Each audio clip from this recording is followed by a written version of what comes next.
News చూస్తున్నాం. రాష్ట్ర హక్కులను దెబ్బతీయటం, నిధులు విడుదల చేయకపోవటం వంటి వాటికి నిరసనగా ఇవాళ జరిగే నీతి ఆయోగ్ సమావేశాన్ని తెలంగాణ ప్రభుత్వం బహిష్కరించింది. ఈ సమావేశానికి సీఎం రేవంత్ రెడ్డి హాజరు కాకపోవడం లేదు. ఇక కేంద్ర బడ్జెట్ లో చూపించిన వివక్షకు వ్యతిరేకంగా తాను నీతి ఆయోగ్ సమావేశానికి హాజరు కాబోనని రేవంత్ రెడ్డి శాసనసభలోనే ప్రకటించారు. తెలంగాణకు నిధులతో పాటు అనుమతులు ఇవ్వకపోవడానికి నిరసనగా సమావేశాన్ని బహిష్కరించినట్లుగా సీఎం ప్రకటించారు.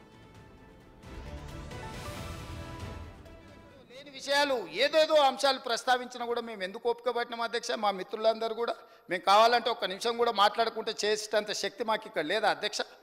అయినా మా సభ్యులు ఎందుకు సమన్వయంతో ఉన్నారు? ఈరోజు రాష్ట్ర ప్రయోజనాల కోసమే చర్చ జరగాలి సభలో. రాష్ట్ర ప్రయోజనాలను కాపాడడానికి మనందరం ఏకాభిప్రాయంతో ఉన్నాము అని ఏకగ్రీవ తీర్మానం చేయాలన్న ఆలోచనతోటే ఈరోజు మేము ఈ సభలో పూర్తిగా మేము సహకరించి మీ ఆదేశాల మేరకు ఈ సభలో మేము ముందుకు వెళ్తున్నాం అధ్యక్ష. అందుకే అధ్యక్ష, కేంద్ర ప్రభుత్వానికి విస్పష్టంగా మా నిరసన తెలుపదలుచుకున్నాం అధ్యక్ష. అందుకే మీ ద్వారా సభ్యుల అనుమతి ద్వారా 27 తారీఖు నాడు ప్రధానమంత్రి నేతృత్వంలో నీతి ఆయోగ్ చైర్మన్ వచ్చేసి ప్రధానమంత్రి నరేంద్ర మోడీ గారి నేతృత్వంలో 27 తారీఖు నాడు నీతి ఆయోగ్ సమావేశం జరుగుతుంది.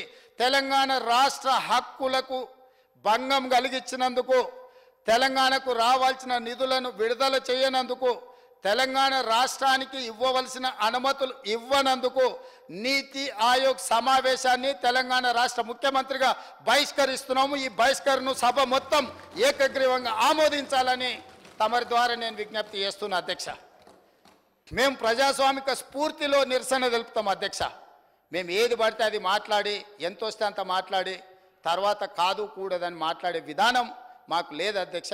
ఎక్కడెక్కడో లేని విషయం. కేంద్రం పేరుకే సమాఖ్య స్ఫూర్తి గురించి చెప్పుకుంటూ ఉంటుంది తప్ప బడ్జెట్లో తెలంగాణకు చేయాల్సినంత అన్యాయం చేస్తుందంటూ అసెంబ్లీ తీర్మానంలో సీఎం రేవంత్ రెడ్డి పేర్కొన్నారు. ఇదే విషయంపై పూర్తి డీటెయిల్స్ మా డిప్యూటీ బ్యూరో చీఫ్ సాదిక్ అందిస్తారు. సాదిక్, చెప్పండి, ఇవాళ జరగబోయే నీతి ఆయోగ్ సమావేశానికి ఇటు సీఎం రేవంత్ రెడ్డి బహిష్కరణ చేసినట్టు తెలుస్తోంది. ప్రెసెంట్ అప్డేట్స్ ఏంటి? సత్తాజ్, కేంద్ర బడ్జెట్ లో రాష్ట్రంపై జరుగుతున్నటువంటి వివక్షత కుట్రకు వ్యతిరేకంగా ఈ రోజు ప్రధానమంత్రి మోడీ అధ్యక్షతన జరుగుతున్నటువంటి 9వ జనరల్ కౌన్సిల్ నీతి ఆయోగ్ సమావేశాన్ని బహిష్కరిస్తున్నట్టు ముఖ్యమంత్రి రేవంత్ రెడ్డి ప్రకటించడం జరిగింది. కేంద్ర ప్రభుత్వం 10 సంవత్సరాల పాటుగా తెలంగాణపై వివక్షత కుట్రపూరితంగా నిధులు కేటాయించక అభివృద్ధిని అడ్డుకుంటుందని కూడా ఆ ప్రభుత్వం చెప్తా ఉంది. ముఖ్యమంత్రి రేవంత్ రెడ్డి ఏకంగా అసెంబ్లీ తీర్మానంలో చర్చ పెట్టి తీర్మానాన్ని పంపించడం జరిగింది. ప్రధానంగా రాష్ట్రం ఏర్పడిన తర్వాత చిన్న రాష్ట్రమైనటువంటి 29 రాష్ట్రానికి కావాల్సిన నిధులు కేటాయించకపోవడం, అదేవిధంగా నిధుల్లో కోత విధించడం పట్ల కూడా ముఖ్యమంత్రి రేవంత్ రెడ్డి తీవ్రంగా ఆక్షేపించారు. ఈ 9వ సంబంధించిన జనరల్ బాడీ కౌన్సిల్ అంటే ప్రధానమంత్రి అధ్యక్షతన రాష్ట్రపతి భవన్ లో జరుగుతున్నటువంటి ఈ యొక్క నీతి ఆయోగ్ సమావేశానికి అన్ని రాష్ట్రాల ముఖ్యమంత్రులు హాజరవుతారు. కానీ ఇండియా కూటమి సంబంధించినటువంటి ముఖ్యమంత్రులు బహిష్కరించారు. ఇప్పటికే తమిళనాడు స్టాలిన్ గాని, కర్ణాటక సిద్దిరామయ్య, హిమాచల్ ప్రదేశ్ సుఖేంద్ర సింగ్ సుక్కు, ఈ ముగ్గురుతో పాటుగా తెలంగాణ ముఖ్యమంత్రి రేవంత్ రెడ్డి, నలుగురు ముఖ్యమంత్రులు కూడా హాజరు కామని ఇప్పటికే ప్రకటించడం జరిగింది. మమతా బెనర్జీ ఇండియా కూటమి ఉన్నప్పటికీ వెళ్లి తన యొక్క నిరసన వ్యక్తం చేస్తామని కూడా ప్రకటించడం జరిగింది. ప్రధానంగా చూసినట్టయితే సర్దార్, తెలంగాణ రాష్ట్రానికి రావాల్సిన నిధులలో కోత పెట్టడం, అదేవిధంగా ప్రియారిటీ రంగాలకు విస్మరించడం, ఒక నయా పైసా కూడా ప్రభుత్వాన్ని అంటే రాష్ట్రానికి ఇవ్వకపోవడం పట్ల తీవ్రమైన అన్యాయం జరుగుతా ఉంది. 2014 రాష్ట్ర పునర్విభజన చట్ట ప్రకారంగా రావాల్సినటువంటి నిధులలో కోత విధిస్తుంది. అదే సేమ్ చట్టం ఉన్నటువంటి ఆంధ్రప్రదేశ్ కు నిధులు కేటాయిస్తున్నప్పటికీ తెలంగాణకు వివక్షత చూపుతుందని కూడా ప్రభుత్వం భావిస్తుంది. ఈ అంశంపైన తీవ్రంగా ఆగ్రహం వ్యక్తం చేస్తున్నారు కాంగ్రెస్ ప్రభుత్వం.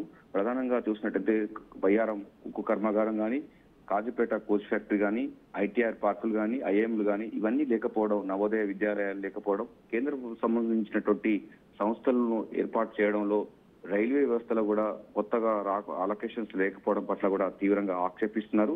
ఇది పూర్తిగా సమైక్య స్ఫూర్తికి విఘాతం కలిగించే విధంగా కేంద్ర ప్రభుత్వం వ్యవహరిస్తుంది. అంతేకాకుండా తెలంగాణ నుంచి ₹1 పన్నుల రూపాయన కేంద్రానికి వెళ్తే కేవలం 47 పైసలు మాత్రమే తిరిగి వస్తున్నటువంటి సందర్భాన్ని ఉంది. సో ఈ వివక్షత వల్ల తెలంగాణ తీవ్ర నష్టాన్ని వాటిల్లుతుంది. రాష్ట్రంలో చాలా టాప్ ప్రయారిటీ అయినటువంటి అంశాలు ఉన్నాయి.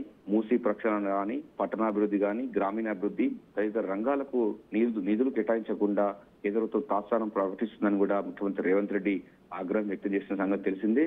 ఏకంగా అసెంబ్లీ సమావేశాల్లో చర్చ జరిపి దాన్ని తీర్మానం చేసి కేంద్రానికి పంపినటువంటి సందర్భం ఉన్నది. ఈ నేపథ్యంలోనే ముఖ్యమంత్రి రేవంత్ రెడ్డి ఈ రోజు జరగాల్సినటువంటి నీతి ఆయోగ్ సమావేశాన్ని బహిష్కరిస్తున్నారు. సో 9వ జనరల్ కౌన్సిల్ సమావేశం మోడీ ప్రభుత్వం మూడవసారి ఏర్పడిన తర్వాత జరుగుతున్నటువంటి మొదటి సమావేశానికి ఇండియా కూటమి సంబంధించినటువంటి పార్టీలన్నీ కూడా బహిష్కరించడం జరిగింది. తెలంగాణ ముఖ్యమంత్రి రేవంత్ రెడ్డి మాత్రం ఏకంగా అసెంబ్లీ సమావేశాల్లోనే చర్చ పెట్టి దీని తీర్మానం పెట్టడం జరిగింది. గతంలో కూడా గత ముఖ్యమంత్రి కేసీఆర్ కూడా 3 సార్లు కూడా నీతి ఆయోగ్ సమావేశాన్ని బహిష్కరించిన విషయం తెలిసిందే. కేంద్రం మొదటి నుంచి కూడా తెలంగాణ ఏర్పాటునే వ్యతిరేకిస్తున్నటువంటి మోడీ ఈ రాష్ట్రానికి పూర్తిగా వివక్ష చూపుతున్నారని కూడా సర్వత్ర విమర్శలు వస్తున్న నేపథ్యంలో ప్రభుత్వం సమైక్య స్ఫూర్తికి విఘాతం కలిగించే కేంద్ర ప్రభుత్వ విధానాలను ఎండగడుతూ ఈ యొక్క నీతి ఆయోగ్ సమావేశాన్ని అయితే బహిష్కరించడం జరిగింది. సో రాబోయే రోజుల్లో కానీ ఇప్పటికైనా బడ్జెట్ లో కొన్ని సవరణలు చేసి తెలంగాణకు గనుక నిధులు కేటాయిస్తేనే మేము నీతి ఆయోగ్ సమావేశానికి వస్తామని కూడా తమ నిరసన అయితే వ్యక్తం చేస్తున్నారు, తమ డిమాండ్ అయితే వ్యక్తం చేస్తా ఉన్నారు. ఈ రోజు అసెంబ్లీ సమావేశాల సందర్భంగా కూడా సాధారణ బడ్జెట్ 2024-25 బడ్జెట్ గాను సమావేశంలో కూడా ఈ అంశం పైన కూడా మాట్లాడే